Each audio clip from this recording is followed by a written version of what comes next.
Hello, class. Welcome back to Introduction to Philosophy. We're doing Chapter 11, the Kant's Revolution, or the Kantian Revolution. Immanuel Kant, who was born in 1724, died in 1804. Um, Pretty interesting little bit of biographical background on Immanuel Kant. He was born, raised, and died in a small little town in East Prussia, now known as Kaliningrad, but back then it was known as Königsberg. It's part of Russia today, and right now there's like a big debate about uh, that part of Russia going back to Germany or being its own little independent nation state, since most of these people that live there speak German, but they're under Russian control. But anyways, back in the day, back in 1724 to 1804, it was Prussia. It was under the Prussian Empire. Königsberg. He never left that town. He never felt the need to venture further than a couple of miles beyond his own town. Um, Interesting thing about his life was so regimented. He had such a strict schedule that the townfolk from Königsberg would set their clocks to the schedule of Immanuel Kant's daily walks.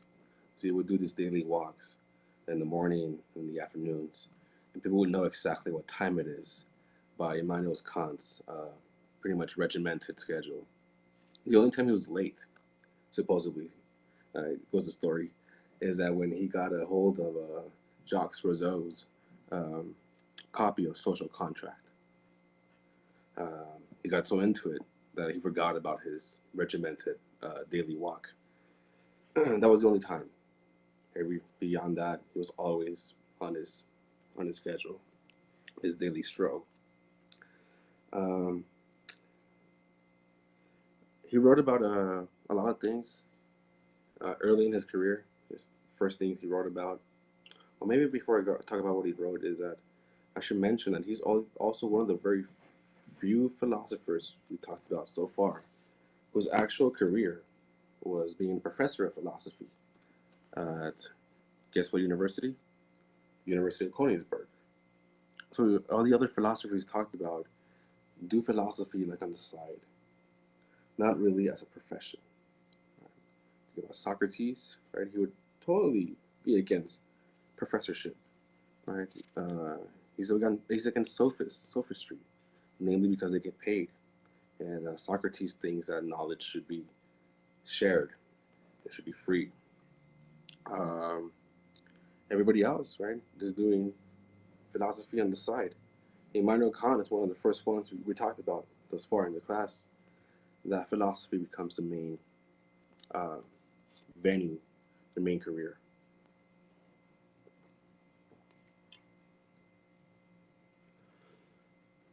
So early in his career, he wrote about physics. Um, see if I can find the name of the book, A Universal History of Nature and Theory of the Heavens. This was published in 1755. Before he worked as a professor, he was a private tutor to wealthy families. Um, he was admitted to the university at age 16, so he was very, very brilliant at the early age. Um, so, The Universal History of Nature and Theory of the Heavens, his first book, pretty much explained the structure of the universe in terms of Newtonian physics. So he upset this new Enlightenment period. As a matter of fact, he has a really important, very short article that kind of gives a really good definition of what the Enlightenment period is all about, what Enlightenment is about. And it's called, very aptly so, What is Enlightenment? And perhaps this is one of the very few texts written by Immanuel Kant that are pretty accessible to the reader. Everything else he writes, it's very technical and it's very hard to understand. You can't understand Kant. He writes he's a terrible writer, a brilliant thinker, just a terrible writer. And he really doesn't care about writing. He actually said it himself. He doesn't care about writing. He just cares about the content of his text. So that what is enlightenment? Basically says that enlightenment is that it's taking us out of the shadows, right, out of the darkness of the belief systems of Christianity, of just blind belief, and what's given us what's the light, what's the beacon that's enlightening us? It's reason, rationality. So that's basically the main premise of what is enlightenment, and for Immanuel Kant. A very, very important little essay.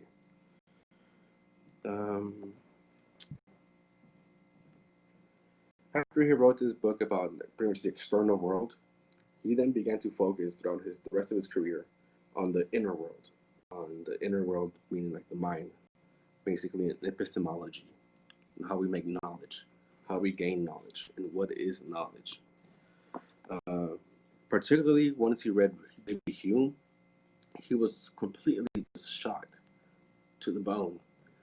And this is what he said, that David Hume interrupted my dogmatic slumber and gave my investigations in the field of philosophy quite a new direction. So again, he went from speculating, philosophizing about the external world, how the universe is structured, using physics and whatever, and to the internal world, I guess, how the mind is structured, basically, and how we make sense of the world with our minds. In 1770, finally, he gets his what he always wanted to get as a career was the chair of logic and metaphysics at the University of Königsberg. So now he's like the head honcho of the Department of Logic and Metaphysics. It's a pretty important post there. And he's able just to do what he loves, be philosophy. Most people had hobbies. This guy just did philosophy all the time, basically. So Immanuel Kant is basically one of the most, perhaps the most important philosophers of the modern era. And why is this? Why is he one of the most important philosophers? And basically, with this one little phrase he said, this one little turn, this revolutionary turn he did. He basically turned philosophy upside down with a couple of books, but basically in the Critique of Pure Reason, he says that to acquire knowledge, the mind does not conform to reality. Rather, reality conforms to the mind. By saying this, he established this third path beyond just rationalism and empiricism. Remember, right? Rationalism is that knowledge is all in your mind. It's all in here. Empiricism says that knowledge is all about experience. But they look at the structure of knowledge in this matter. They both approach knowledge as in like there's a mind and there's a kind of external world out there. There's an external world out there that the mind has to make sense. Right? There's an object out there. There's an apple, for example. Apples have always been a good example. Or a red rose. Right? If you're an empiricist or you're a rationalist, there is an object out there. There is an external object out there. And it's different the way you approach it.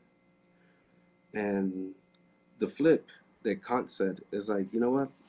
Like, not that there is no object out there, but it's pretty much a blending of both rationalism and empiricism.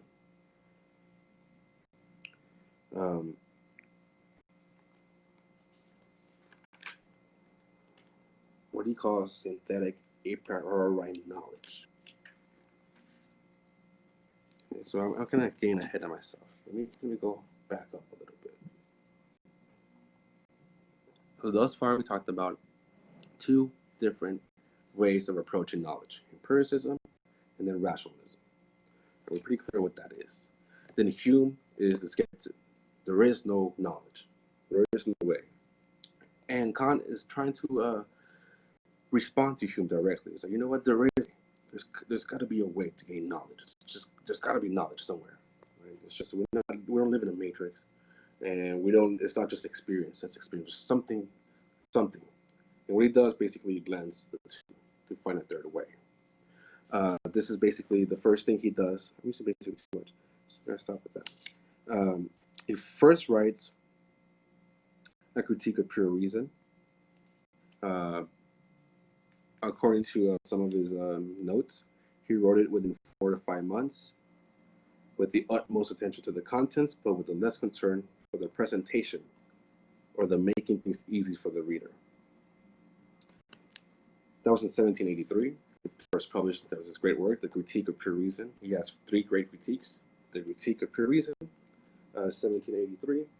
He has the Critique of Pure Reason. That was in 1787. The Critique of Judgment. This was in 1790. But the first one is perhaps the most important one, or the one that really shook this revolutionary twist, this flip in epistemology. The Critique of Reason, 1783. When it first published, nobody cared about it because nobody understood it. Can't understand Kant. In 1787, he publishes a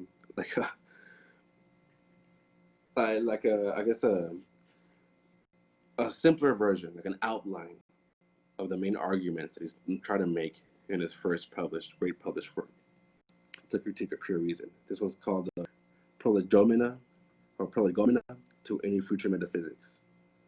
And basically, he just rewrites the Critique of Pure Reason to make it more understandable for the reader.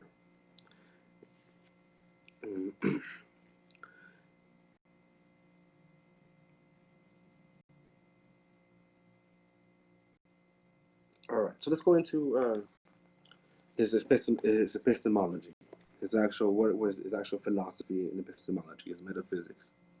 So we're going to focus more on this prolegomena to any future metaphysics. It's more simpler.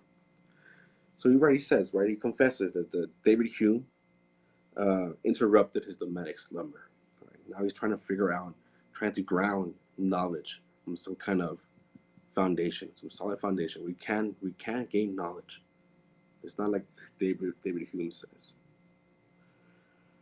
So he breaks up the way we gain knowledge in between statements. Two different kinds of statements. We have analytic statements and we have synthetic statements. Analytic statement is what David Hume would call relations of idea. A bachelor is an unmarried man. A red rose is a red rose. These are pretty stupid, right? They don't give you nothing new. You know these by the basis of the definition itself, of what it is. A bachelor, by definition, is an unmarried man. A red rose, by definition, is a red rose. This is what Kant calls analytic statements, and this is what David Hume calls relations of ideas. More or less the same thing. Right? And an analytic statement is a logical truth whose denial results in a contradiction. So if you say that a bachelor is not an unmarried man, that's just a contradiction. That's illogical. Right? This just doesn't make sense. For example, all brothers are male. That's an analytic statement. Analytic statements, just like relations of ideas, don't give you nothing new about the world. Right? They're pretty much like they don't give you nothing new about the world, but they have a couple of really interesting characteristics. They're necessarily true, first of all. They cannot be false. And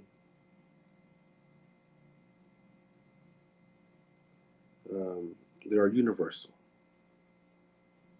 2 plus 2 equals 4. That's an analytic statement. By definition, 4 is 2 plus 2. Or by definition, vice versa, 2 plus 2 is 4. You don't have to go and experience that to figure that out. And you go to all around the world, and 2 plus 2 is 4. You can go across the galaxy to a different planet, and 2 plus 2 will still equal 4. So it's also universal. Right? If you find a red rose in this faraway planet, a red rose will still be a red rose.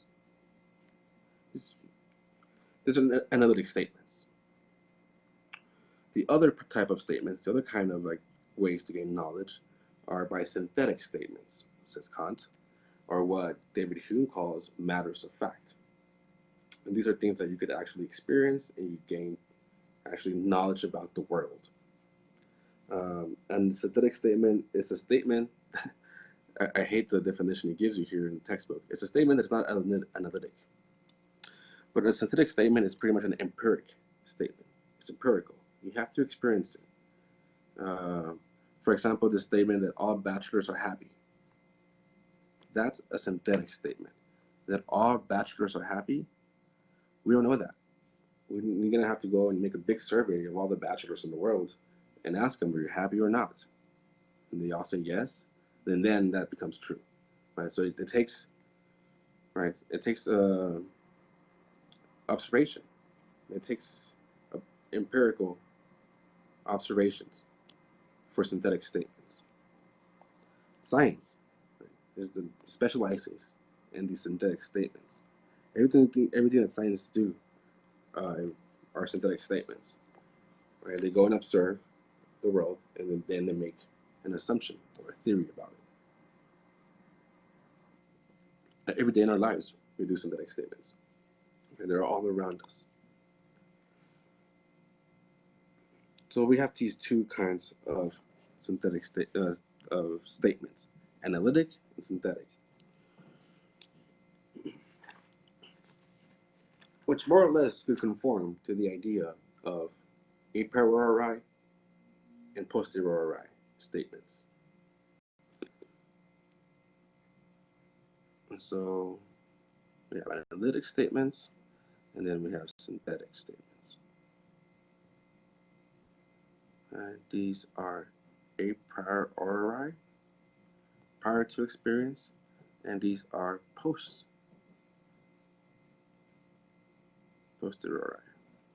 We'll slow down. Alright, I can't even spell it, but you guys get the idea. Posteriori statements.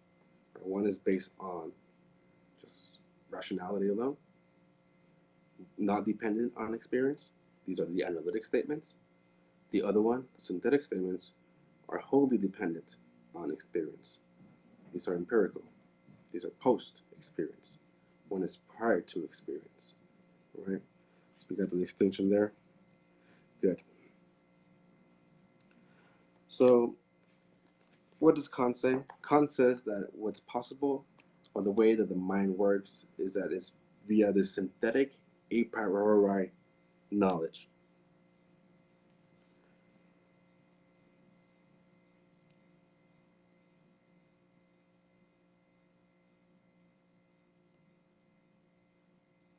How can I explain this, right? It sounds like a contradiction, a paradox. We have synthetic a priori knowledge or statements. Let's call it knowledge, just even more general and broader. We have synthetic, which are based on experience, a priori knowledge. Something that's based on experience but comes prior to experience. How do you explain that contradiction that Kant is saying? Right?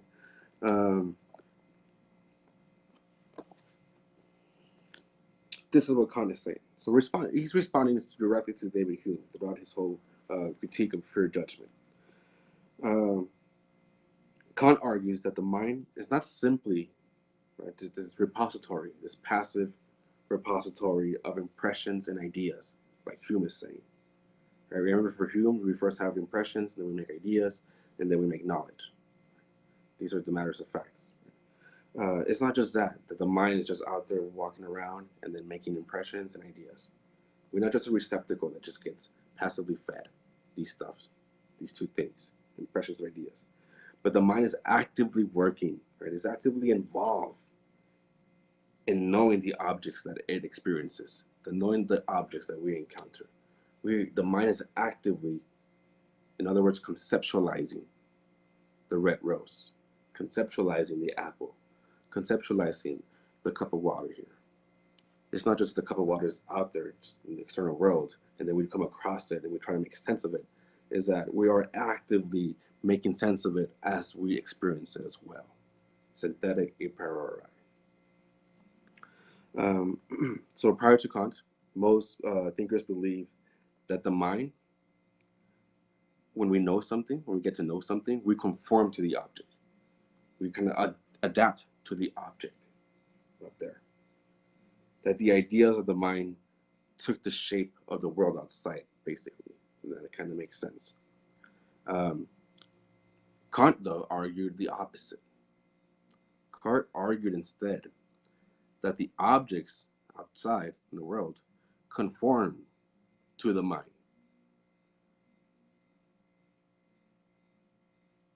That how one experiences how the world is the result of the way the mind operates.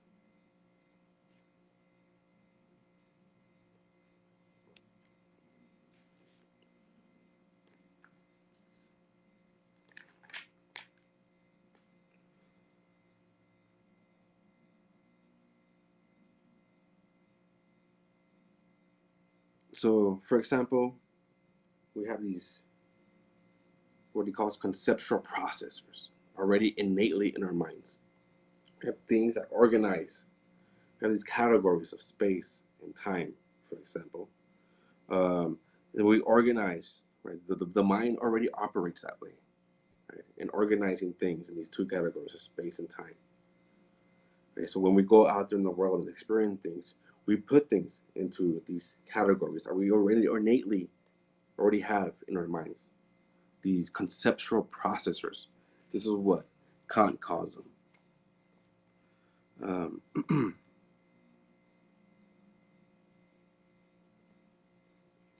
So I guess let me go straight to the text here to explain it better. So this is called a revolution because it's the way that Kant uses an analog. He uses Copernicus to understand his change here, or the way of understanding the world, of epistemology. So Nicholas Copernicus, right, he's the first one to propose a heliocentric view of the universe, or the world, or the whole, right, of the universe, meaning that the world revolves around the sun. Before Copernicus, we had a geocentric, right, a Ptolemaic system, where the Earth was the middle, and everything, all the other celestial bodies revolved around the Earth, including the sun. And Ptolemy was the one that brought the math to it, and it was very, very complicated. And Copernicus found out that you flip the switch here, you flip the stage here, and you put the sun in the middle, and the other celestial bodies around it, it's much easier to make sense mathematically. You can even predict other stuff, movements, such as the retrograde, where planets appear to be moving backwards. And that was really hard to explain in the Ptolemaic system. So now we're switching the way we see the world, the universe, completely upside down now. The same thing with Kant here. We're switching the way we're understanding objects. Right? Objects are not out there in the world. Right? Think about Plato here. Right? There's like the real, and we gotta get to them somehow. But they're out there. That's not the way we're looking at the world here.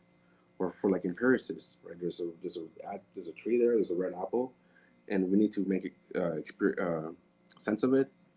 Right? We know knowledge of it, of the red apple, by our senses, and by our ideas and impressions and stuff. Kant is like, no, you guys are seeing this up the wrong way. These objects out there, those objects conform to my mind.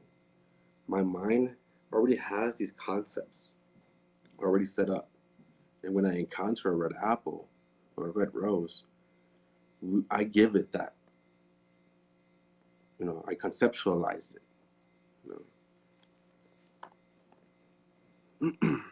So the mind is an active shaper of experience into objects that we can know a priori.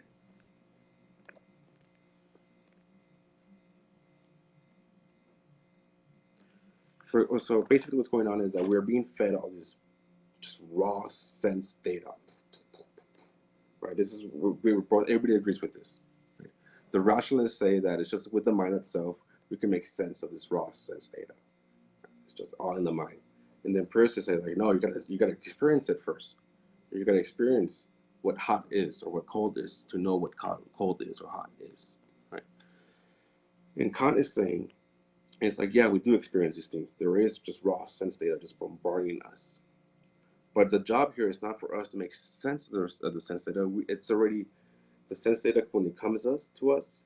Our mind already has predisposed innately a priori a way to conceptualize this sense data via space and time.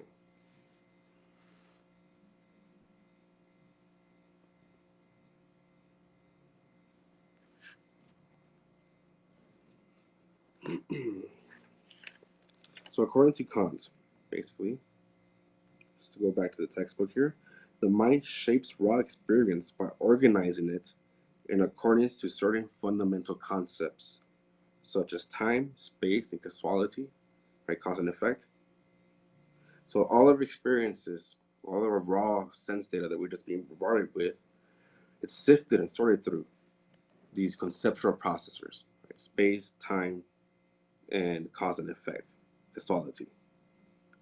That's the way we make sense of these array and bewildering flow of sights, sounds, smells, and these other perceptions. So when we might see a blur of red hitting us, but because we have these conceptual processors inside our heads already, it's actually a red rose. So we're organizing it into that.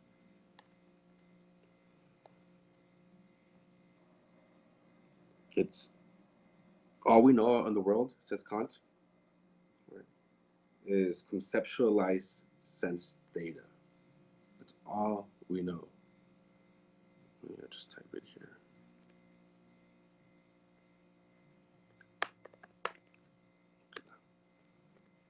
Oh my god.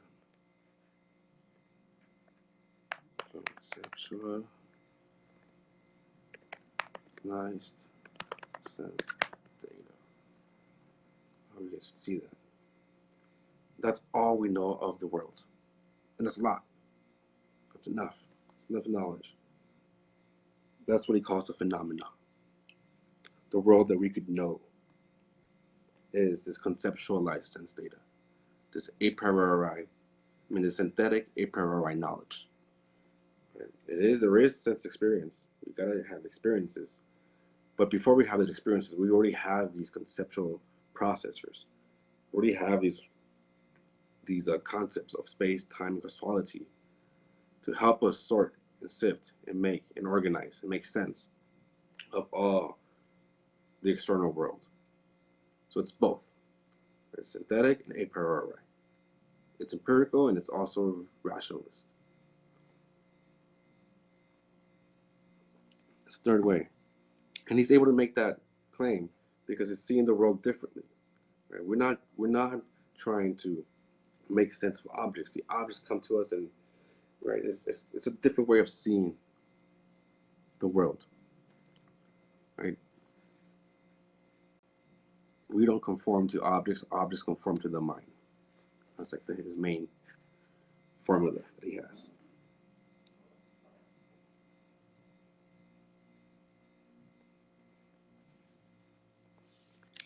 Right? Objects must conform to the constitution of our faculty of intuition.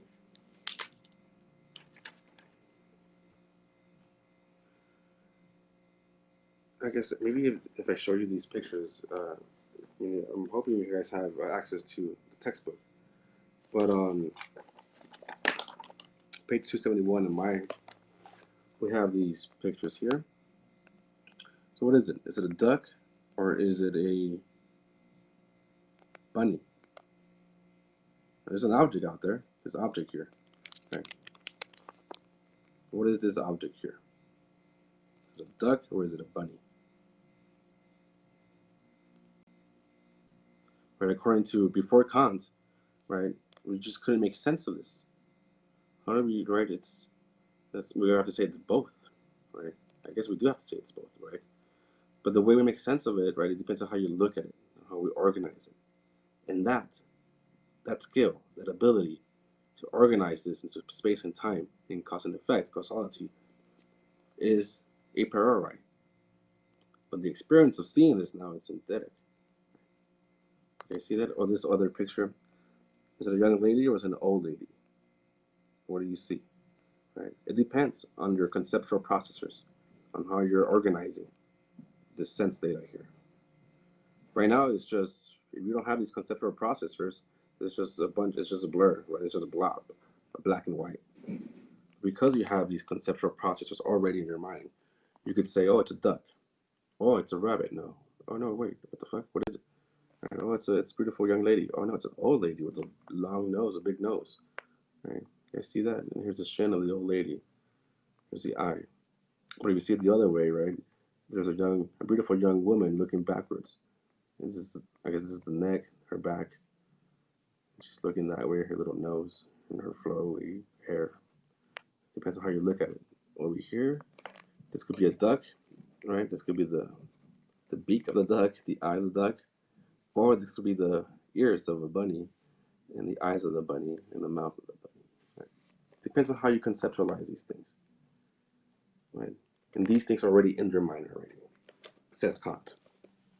And that's the way we get knowledge. Right? We experience objects in the world. It's just right. It's just raw sense data hitting us, and because we have these conceptual processes and processors, we're able to make sense. We're able to gain knowledge. And this is what he calls the world of phenomena. This conceptualized sense data, this synthetic a priori knowledge, is all in the world of phenomena.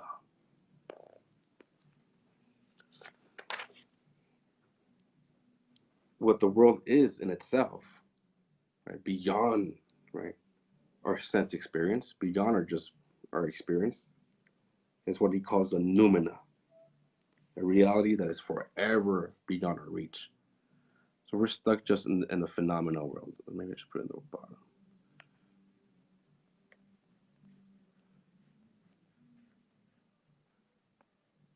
That's all we're gonna make sense of. This is what we got. But there is out there the noumena. Kind of alluding here to Plato again, right? There's like our physical world, which is based on experience, and beyond experience, there's the way the world really is, and that is beyond our capacity, the noumena.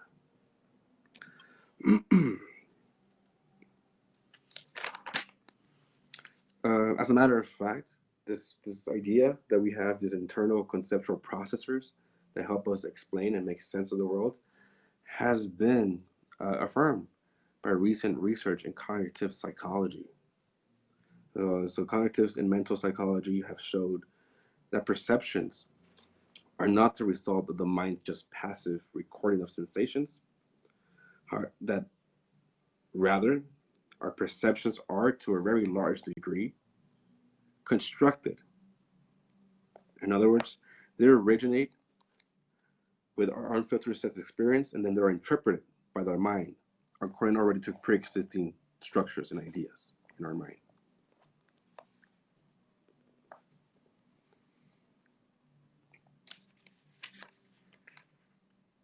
So, for example, if I hear like a muffled sound in the room, right, the sense experience itself is a muffled sound. But because I already have a preconceived idea, I say, oh, it's the phone going off. I should go pick it up. Right, this is the way that Kant is saying how the world operates, the world of the phenomena, the world that we could know for sure at least, is synthetic a priori knowledge.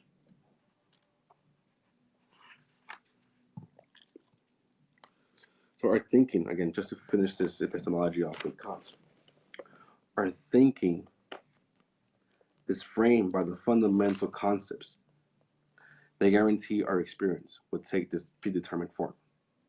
Right? So our thinking is framed already by these fundamental concepts. And how we can know that these truths are universal. So going back to analytic and synthetic statements, right? How we could be sure that what I'm experiencing, what I'm conceptualizing, is universal. This is what Kant says. Is because all our minds possess that same cognitive structure, right? The same mental abilities, the same fundamental principles or ideas already innately embedded in the mind that help us understand sense experience. So in effect, we know the world because we constitute the world.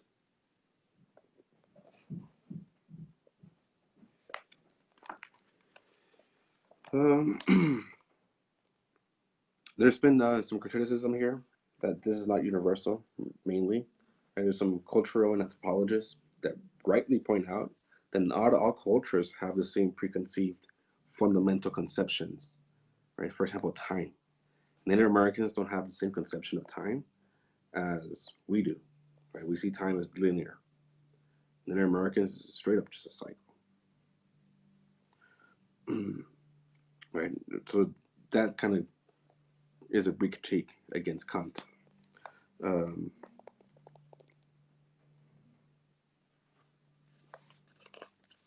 Also, he thinks that math is universal and has to be true, analytic, right?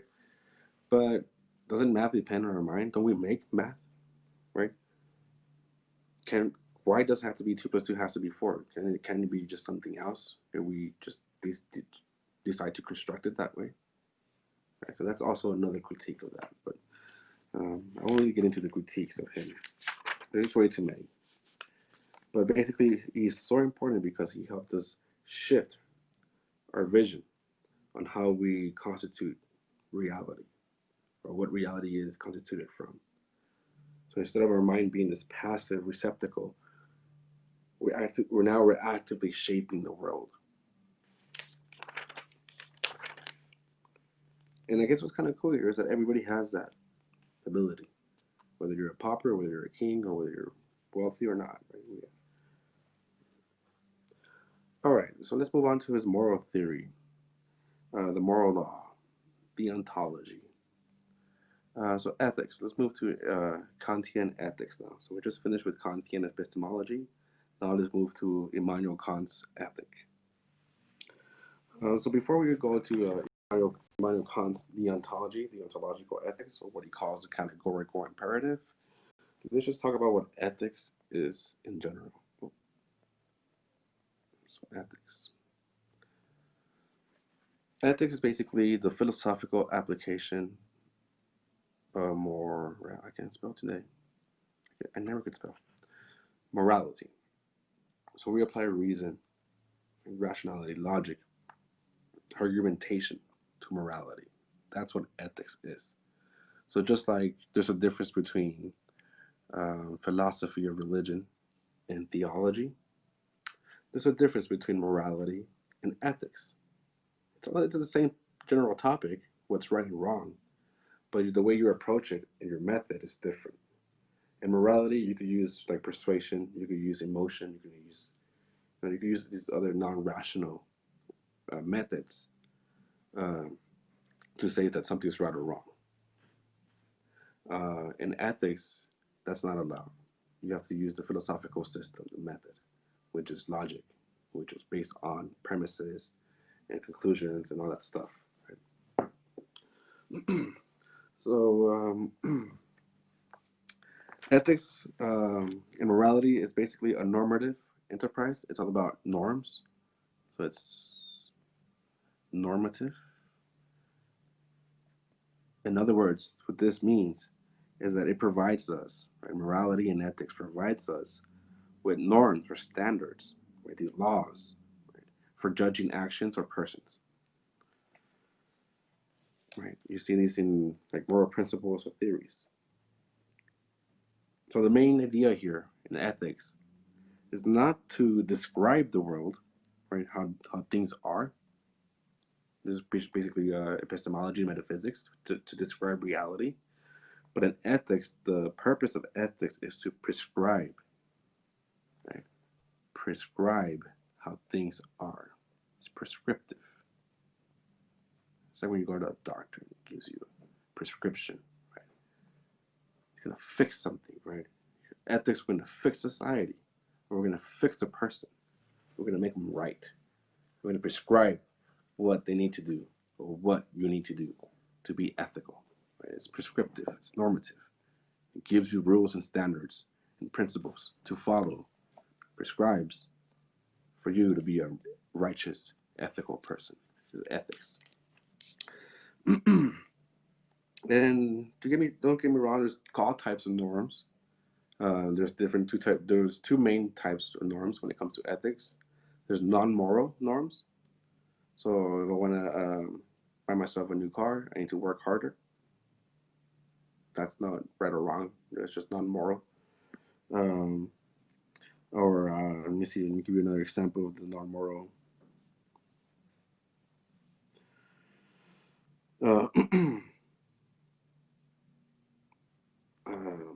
Fuck. I'm blanking out right now. I'd rather get chocolate chip ice cream than vanilla. That decision, that judgment there. It's not based on morality. And it's just preference. I don't know really what it is, right? Maybe right, past experiences, right?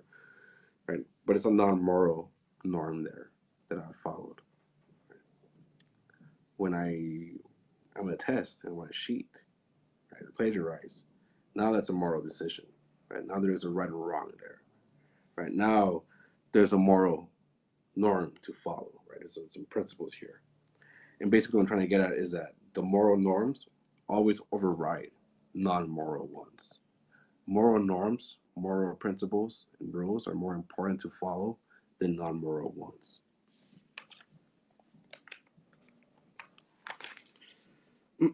Why is that? Because moral rules are supposed to have a couple of characteristics that make them righteous, that make them right. One of them is impartiality. Right? So impartiality just means that you're impartial. That means that you treat everybody equally. Everybody's equal. Everybody's moral worth equal. Everybody's value is equal. Everybody is absolutely equal. Everybody's interest is given equal weight. Right, so it's impartial. You don't have favoritism or favorites here. First, it's impartial. Second, it's universality. It's gonna be universal. Right, so I talked about that. That basically it applies not just in one case, but it applies in all cases, all the time, for everybody. That's universality. Basically demanding consistency when applying these moral norms. Another characteristics of these moral principles and moral theories, these ethical theories, is that it's based on reason. This is what makes it philosophy now. This is what makes it ethics.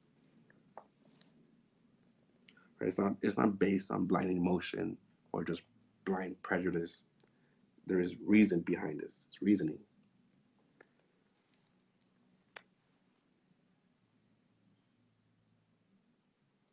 So these are the main characteristics that all moral theories share. Again, impartiality, universality, and reason-based. This should be like the qualification makes a good moral theory good, or the criteria for a good moral theory is these three characteristics. So let's talk about moral theories. So a moral theory is just a theory that explains why an action is right or wrong, or why a person is bad or good. That's a moral theory. It guides us. It's a guide to make the right decision or to judge somebody as right or bad or good. There's two main types of ethical theories in Western history and Western philosophy. I'm sorry. There are what we categorize them as consequentialist I should write smaller. Consequentialist. Oh God, where we go? Or non-consequentialist. Moral theories. Two main ethical theories in ethics here that we're really going to talk about. There's more than that. Right? There's feminist ethical theories, but we really won't get into it just yet. That'll be like chapter 16, I think. So consequentialist theories insist that the righteousness, the rightness of an action, or depends solely on the consequence, right? Consequentialist, on the consequential results of an action. So the consequences are good for all parties involved, then the consequentialist theory says that's a good action. That's all we should focus on, is the consequences of actions. Where a non-consequentialist theory, or what we also call it a deontological theory,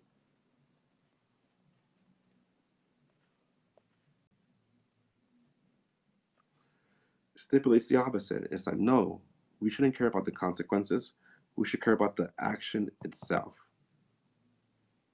Is the action itself right, intrinsically right or wrong by its very nature? Right? For example, when you kill somebody, let's put this scenario here, this ethical scenario. You have a choice to kill somebody or not.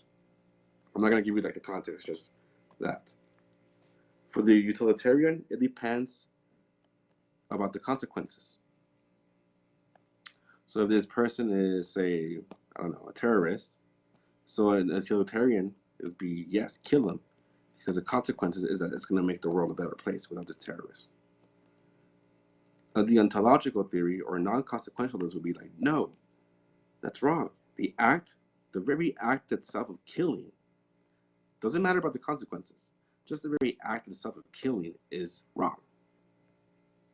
Those are the two different approaches to ethics in Western philosophy. Consequentialist looks at the consequences, or non-consequentialist, the ontological, that looks at the action itself, the intrinsic nature of the action itself. Right? And it's called the ontological. So logical, because theon in ancient Greek means duty. It's duty based. What is your duty? Your duty is just not to kill. That's just what's right. That is your duty. It doesn't matter about the consequences. You just, thou shalt not kill. Right? That's one example.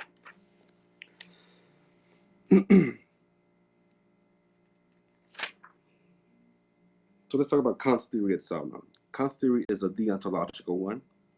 So he's all about the duty. He's all about the action itself. What is the action? Is it inherently right or wrong? The action. That is what matters the most. So Kant maintains that no actions, right actions, do not depend on their consequences, on the production of happiness, right? So think about hedonism, and Lucretius, and what's it called, Epicureanism. It's not about happiness, eudaimonia, or the people's motives, or the desires or feelings. Right actions are those that are right in themselves. And why? Because they're consistent with universal moral rules derived from reason. Actions that have moral worth, says Kant, are only morally because reason says so, and because they are our duty. If there's reason behind it, then it's our duty to follow reason. And again, he's totally enmeshed in the Enlightenment period here, where reason is the way out from the shadows of the Dark Ages.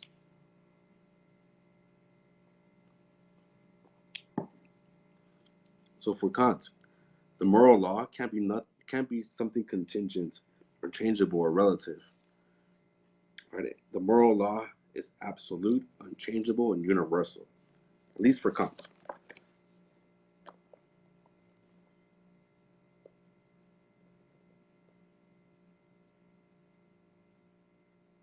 So this is what Kant says here. quote unquote.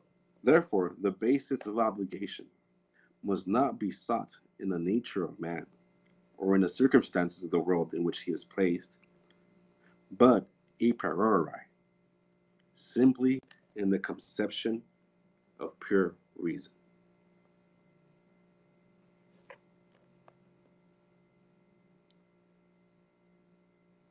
And then he introduces the idea of the goodwill to use reason, using reason, right?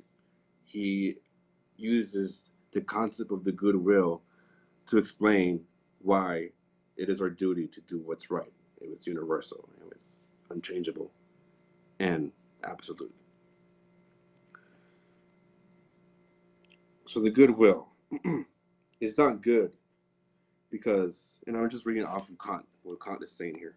A goodwill is not good, or a goodwill is good, sorry, a goodwill is good, not because of what it performs or affects, not because of its consequences, not by its aptness for the attainment of some proposed end, but simply by virtue of its own volition. That is, it is good in itself, and considered by itself to be esteemed much higher than all that can be brought about by it in favor of any inclination, nay, even of all the sum total of all inclinations. So what is he saying, right? I'm telling you, he's a really hard writer to understand. So he's saying that there's a goodwill. This is this is the reason. This is the mechanism, right? Our mechanism of reason that we're going to use to make sense of ethical choices. The goodwill, right? The goodwill is going to help us, guide us making these choices because it's based on reason, and this is the reason behind the goodwill. The goodwill is capital G and W. The goodwill, it's absolutely good. It's the ultimate good because how can I explain it better?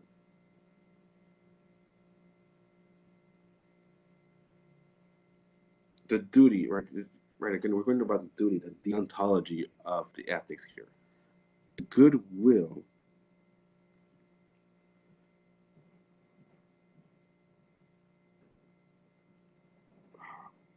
how's the best way to make it more simple here?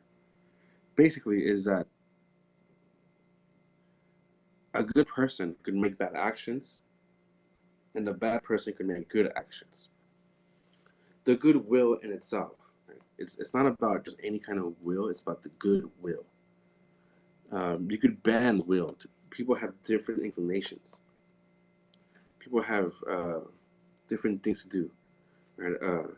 Again, a bad person could make a good decision, could make a good action, and vice versa. A good person could make a fucked up decision, a bad action. And how do you explain that?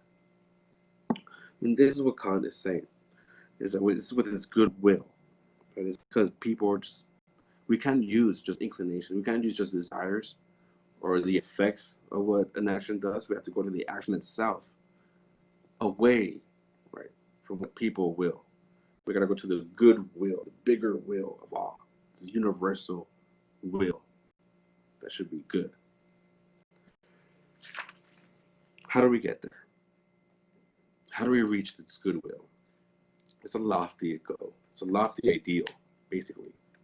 In other words, it's a lofty ideal that Kant has. Right? It's a goal to reach this goodwill, but it's always universally unchangeable and absolutely always good. How do we get there? How do we transform ourselves to that righteous person with that goodwill? It's reason, he says, and this is the way it is. It's reason, and he calls it is reasoning. He calls it the categorical imperative.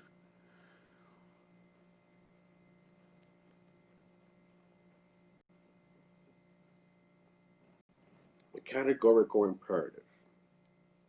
So an imperative, if you don't know by now, before this, it's a command to do something. So get me a glass of water. Get me a beer. That's an imperative. It's a command, right? So there's different speeches in English, or just in language. Right? There's imperatives. There's commands. There's interrogative, right? Questioning, right? Can you get me a beer? Right?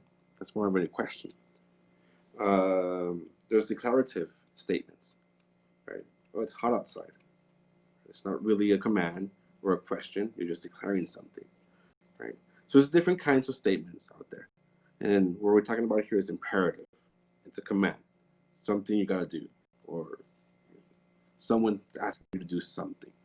Right? It's a command for something.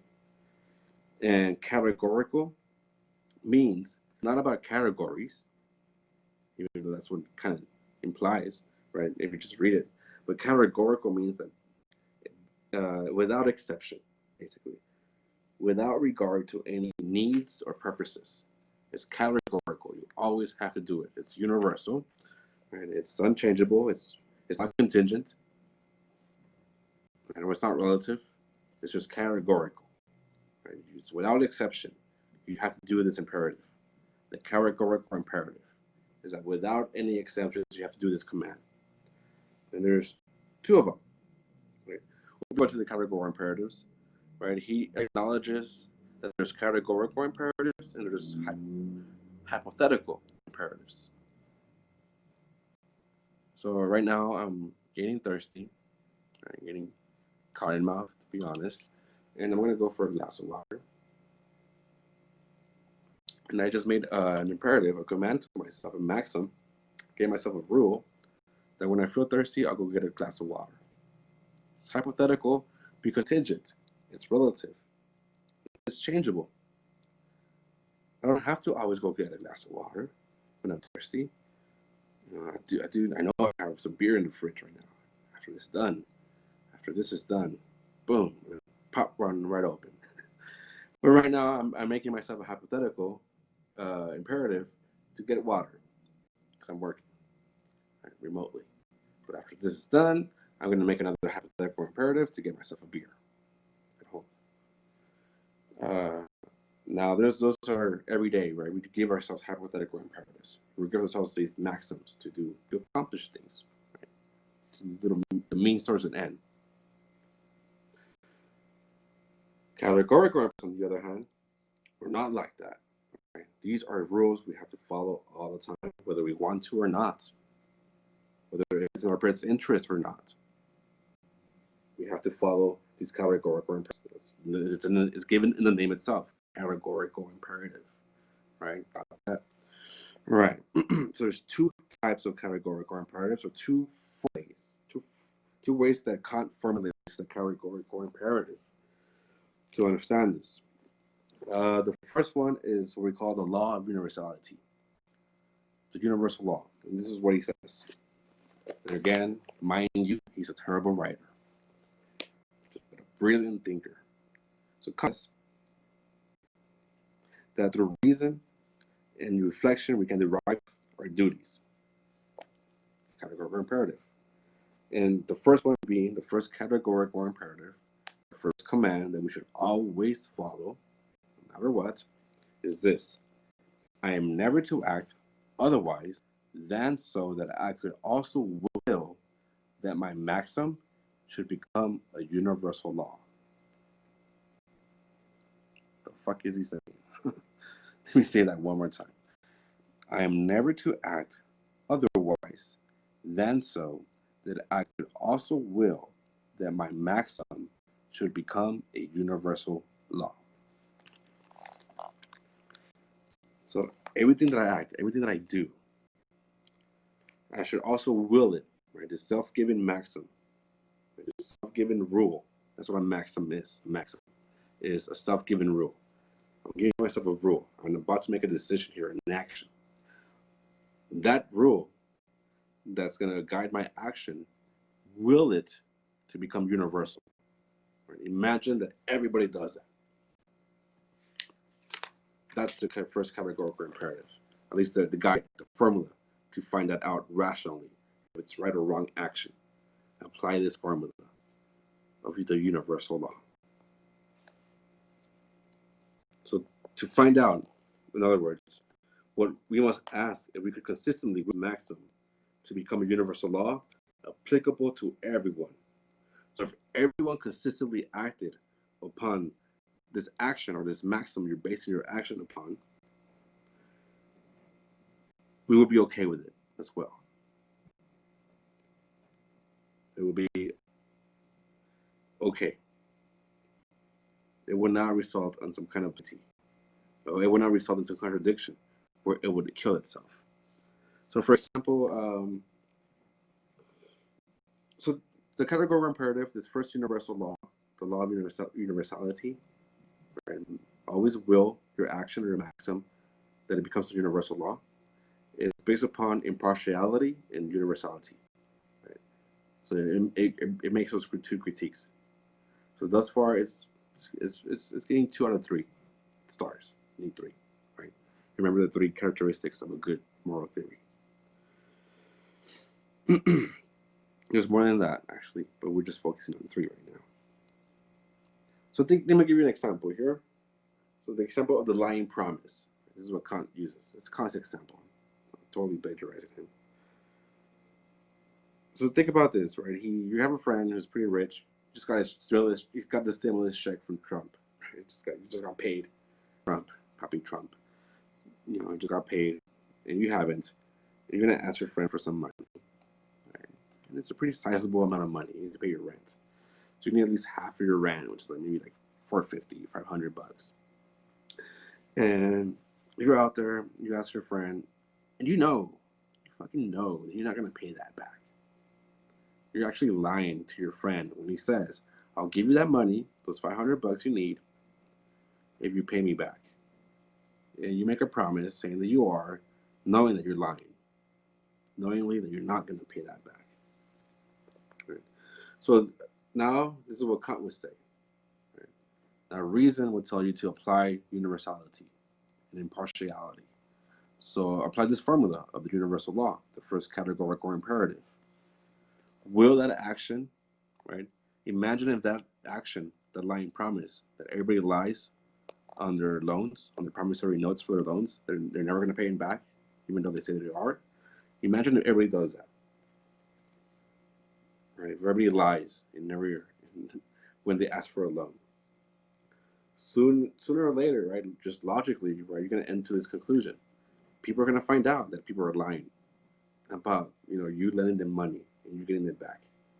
So that whole process of lending money is going to end. It's going to disappear. Okay? So the main question here that you should ask yourself when you do an action, basically, is what would happen if everyone did this? That's the formula. Right? So Kant says this, I am never to act otherwise than so that I could also will that my maxim should become a universal law. It's just simple as this. Before every action you make, always ask yourself, what would happen if everyone did this? If the world looks fucking terrible afterwards, right? So say, man, I really need to pass this class, I want to cheat. Ask yourself, what would happen if everybody cheats? Right? Imagine if you're like in medical school and all those people, all the doctors, right, that you go to right now, actually cheated on their exams. And then the trustworthiness will be gone, and you can't really go to the doctor because they're not really doctors, right? They cheated. They don't know what the fuck they're doing, right? Or whatever, right? So always ask yourself, what would happen if everyone did this, right? This is the first categorical imperative, the law of the universal law, right? The law of universality. Then he has another categorical imperative, another worthy, like a lot of words, worthy formula of what is rationally right, based on reason, again, says Kant. So here I'm just going to read it. I was about to write it, but that's going to take way too fucking long. I'm just going to read it out loud here. So this is the second categorical imperative. So act as to treat humanity, whether in thine own person or that of the other, in every case as an end withal, never as a means only. So I'll repeat Kant one more time. So act as to treat humanity, whether in thine own person or in that of any other, in every case as an end with all, never as a means only. So what the fuck is he saying, right? So let me translate the translation of this German writer, who's not that great either. So Kant basically is saying that people must never be treated as instruments, as means to some other end. People must never be treated as mere instruments for achieving some further end that you have. People are ends in themselves, right? There are ends withal. Right? People are ends in themselves. Why? Right? They're because people are inherently worth it. People possess this inherent worth. And why do people possess, right? Why are people inherently worth it? Because it's people who value other things. It's people who put values on others, right? Whether it's an object, whether it's a subject. But it's people who value things. So it's the ultimate source, people, right? Other persons, other individuals. Those are the ultimate source of the value of other things. They or we bestow value, and we or they do not have it bestowed upon them. So we should treat both ourselves and each other and other people with respect that all inherently valuable beings deserve. So this is what Kant says more specifically. Man and generally any rational being exists as an end in himself, not merely as a means to be arbitrarily used by this or that other will. But in all his actions, whether they concern himself or other rational beings, must be always regarded at the same time as an end.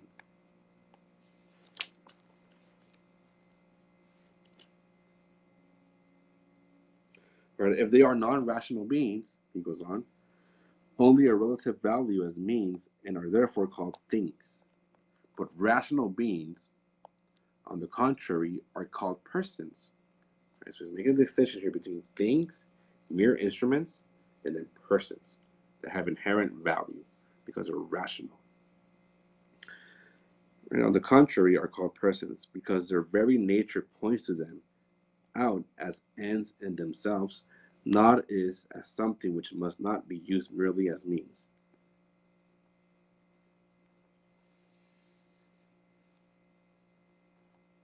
So act as to treat humanity, whether in thine own person or in that of any other, in every case as an end withal, and never as a means.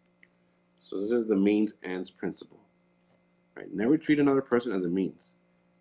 Always treat them as an end in themselves, as inherently worth it. They're not things. People are not things to be used for your own purpose. People have their own ends, and you should treat them and respect them as such, because they should give you that same respect to you as well. We are rational beings. We're not things. We're persons. So according to Kant, and I'm just going to read this from Louis Vaughan because I think he makes a really good conclusion here. The way his interpretation of Kant is kind of good. According to Kant, the inherent worth of persons derives from the nature as autonomous rational beings, capable of directing their own lives, determining their own ends, and decreeing their own rules by which to live, by giving their own maxims. Thus, the inherent value of persons does not depend in any way on their social status, wealth, talent, race, or culture. In this inherent value, this rationality, what makes us persons, is something that all persons possess. Okay? It's universal.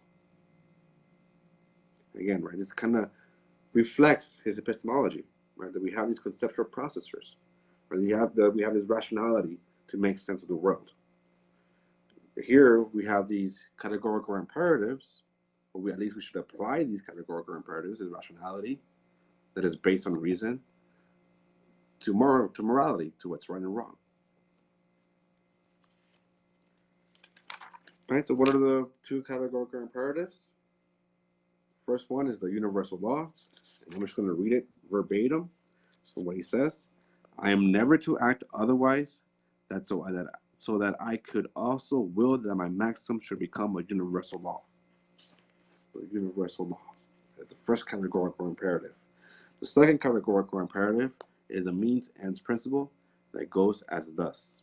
So act as to treat humanity, whether in thine own person or that of any other, in every case as an end withal, never as a means only.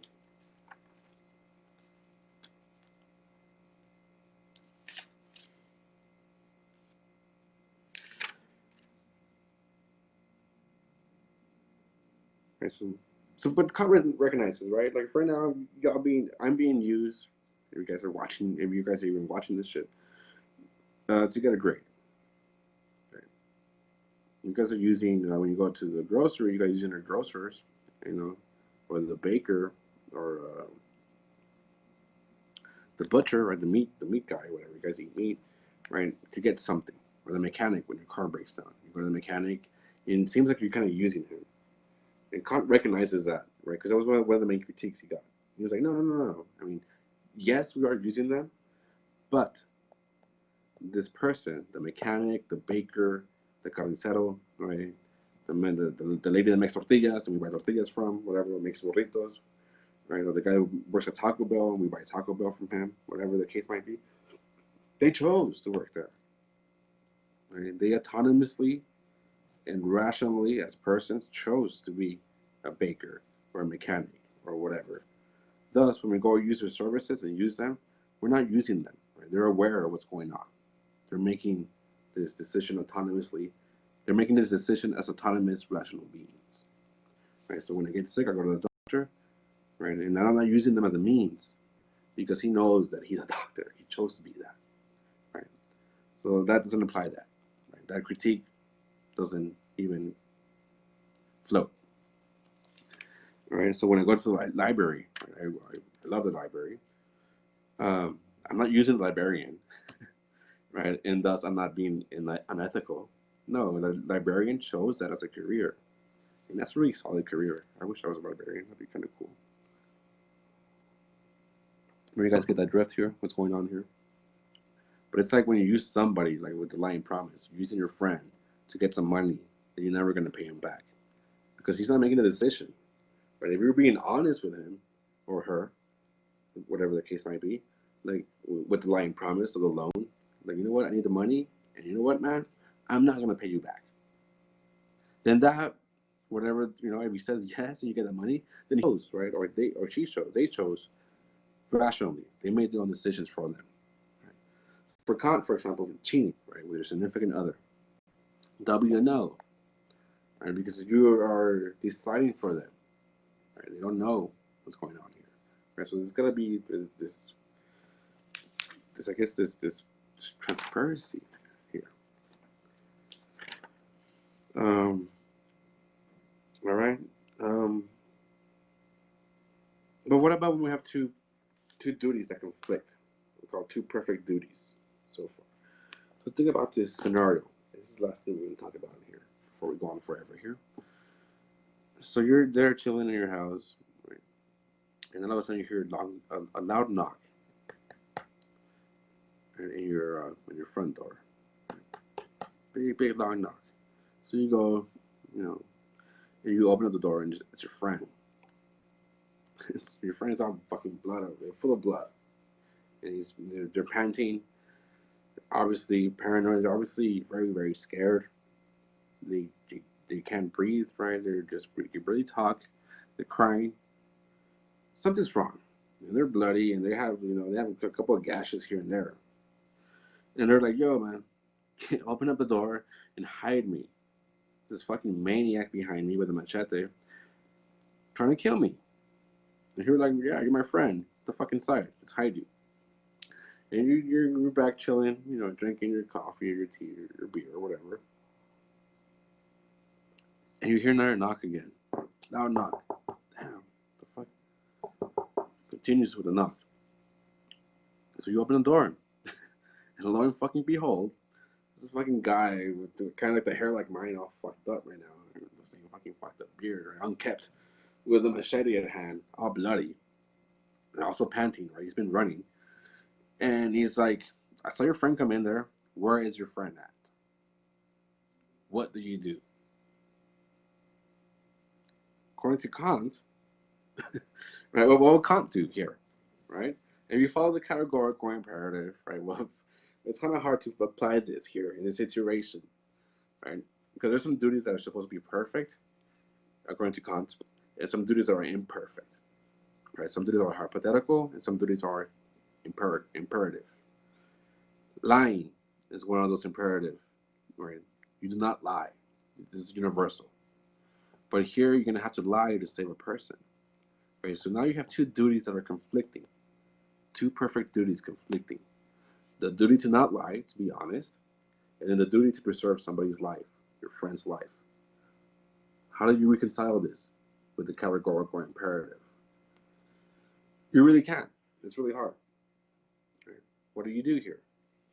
So it's one of the main critiques against the categorical imperative here, but against the ontological ethics, it's Kantian ethics, is that what happens when you have conflicting duties?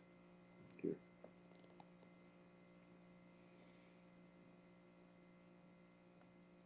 Right, so it kind of goes against just our moral common sense. Right? Sometimes, right, our moral common sense says that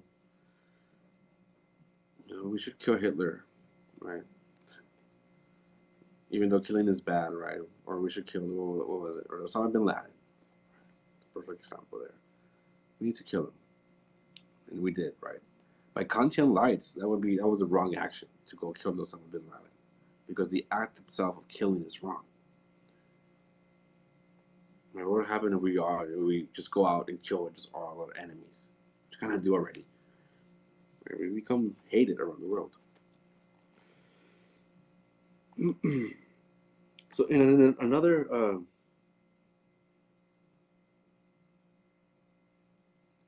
critique against the categorical imperative is against the first one, the universal law. What if you give yourself a maxim about like kill all Christians, or kill all African Americans, or kill all gypsies, or kill all Jews? Right? This is what Hitler was doing, right? And everybody agrees with it, at least in your own little culture, in your society. So does that make it right? Right? Then you would have to, you would have to follow that, right? If everybody's cool with that, if we think that the consequences of everybody doing that, of killing Ethiopians, is right, or killing Jews is the right thing to do, which this is what sincerely a lot of Nazi Germans thought. Then even to this day, some people still believe that Jews are the cause of the financial breakdowns of every loss over the world. They control the banks and stuff. There's crazy theories out there, right? So what if you sincerely believe, right? Right, you're gonna use the universal law maxim. I'm gonna go kill me some Jews. It's my action. You apply the universal law. What if everybody does that? If you're Hitler, it's like, fuck yeah, everybody's on board. Let's go, right?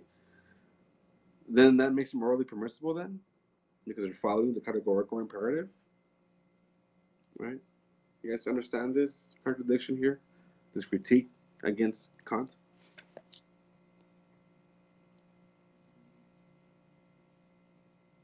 So basically the morality, or what makes something right or wrong, using this universal law, is whether someone is willing to have them applied universally. So if Hitler, someone like Hitler, that was his goal, to apply the genocide of Jews, Gypsies, and other people, and you apply the universal law, and everybody does that, and you're cool with that, then that becomes universal. It becomes morally right.